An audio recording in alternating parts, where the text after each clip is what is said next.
Hey, it's Josh. Welcome back to the channel. Today we're going to try out our new flail mower on the Solis H24. So I don't have a lot of experience with flail mowers other than my offset flail that I use to mow around the pond. So this one's new to me and we just got it hooked up today. It's a 60-inch flail mower. It says it handles 12 to 30 horsepower. So that's the kind of the sweet spot there for the PTO output. So we've got plenty of PTO output to run this. I have run it one time before. I was missing a part and kind of rigged it together. So I had good luck with it. Didn't want to share that video just because it wasn't fully assembled to the manufacturer's specs. So we're all set now. I had someone reach out to me the other day from one of the other videos asking and actually saying that they were kind of waiting to see the flail mower in action. That's a critical buying factor for them. So this video is for you, sir. I'm going to show you that I've had great success with it. I've cut grass up to my knees, like I said previously when I ran it. Today we're going to do some mowing up behind the house, and then we'll take it through a couple different scenarios. We'll do some tall grass, and then I've got some brushy stuff that we're going to mow back on the back property around my apple trees. So this video might be a little bit longer, but if you stick with it, we're going to give you a full kind of view of how the flail mower performs in deep fields as well as grass that's tall now that was mowed more regularly last year, and also in that brushy kind of edges of the woods. So stick around, we're gonna get up the hill now.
So we got some mowing done up behind the house in the woods there. I had the angle of the top link set pretty tight to the tractor, so it was mowing very aggressively and short in that tall grass.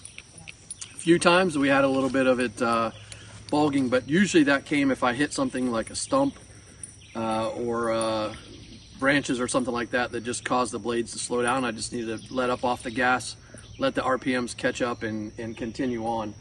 So out here in the front yard where I've just been mowing down some of what's pretty much all clover in this yard here, I was able to use the hydraulic top link here on the back and tilt the mower away or extend the top link, which raises the blade or the spinning Y blades up.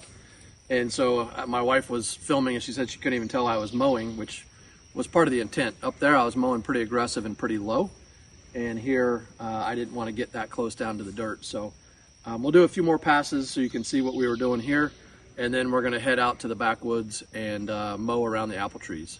So stick around.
so we made it here to the backside of the front 70, and had my wife follow me in the side-by-side. Got back here, was able to mow up the hill. It's a pretty steep hill, and we maintained plenty of power. A couple times had to bogged a little bit, just let off on the gas, let the blades catch up, but no problem at all. So we mowed through some pretty deep stuff, and I mowed through some brush over here as well. We'll do a little bit more of that. My plan was to get mowing all around these apple trees that I planted probably about 2 or 3 weeks ago. It's been pretty dry, so we're out here cleaning up around those, and we're gonna get them watered real quick. And then I've got 4 more over further away. But so far, you know, I don't see a major difference in how this 24 horsepower tractor handles the flail and in deep stuff any different than my 32 horse. So I'm pretty impressed with that. I think with all of the fawning that's going on right now, and we've seen some fawns around the pond, we just saw one last night, I don't want to mow too much of this acreage here. And I'm still trying to figure out, and we're going to run a little bit of a test maybe in the next video, flail versus rotary cutter. So I've got my county line 5 foot, and we've got the Solis 5 foot flail.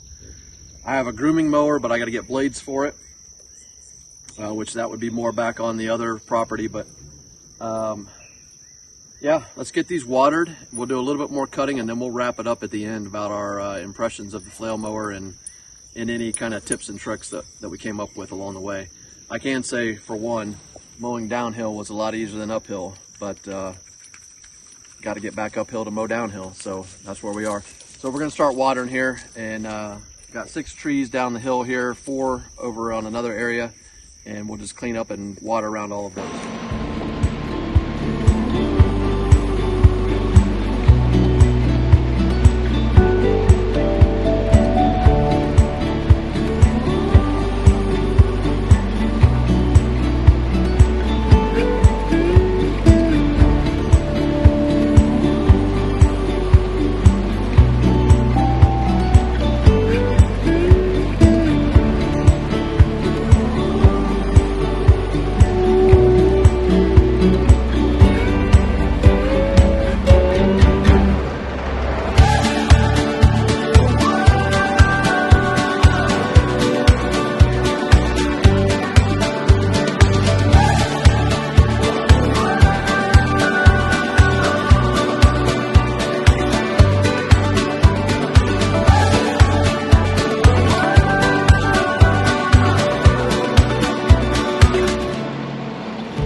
All right, so we're starting to get a little bit of a pop-up storm here, so we're going to wrap things up. I think the flail mower on the H24 worked very well. I did have some bogging down, but as you can tell from this grass, I mean, this is as tall of the tractor as the tractor or taller. I think it did a great job. Got a couple tips. First one, the hydraulic top link is a game changer. It allows you to tilt and change the height of cut very quickly and easily. If you start to bog down, just let off the gas, let the RPMs come back up, and move on. If that doesn't do it, then maybe lift the mower, let it catch up, or take smaller strips, just like you would with a lawnmower in your yard. But overall, as you can see, we knocked out a good portion of the field. This is probably about a 6-acre field, so we're not even close to having it done. And as I mentioned earlier, we don't usually mow until after the fawning has kind of taken place, so we don't accidentally hit a fawn. They will hide and they will not move for any reason. So anyway, happy with it, and we're gonna get out and do some more mowing probably this weekend with the brush hog, maybe some more with the flail to do a comparison.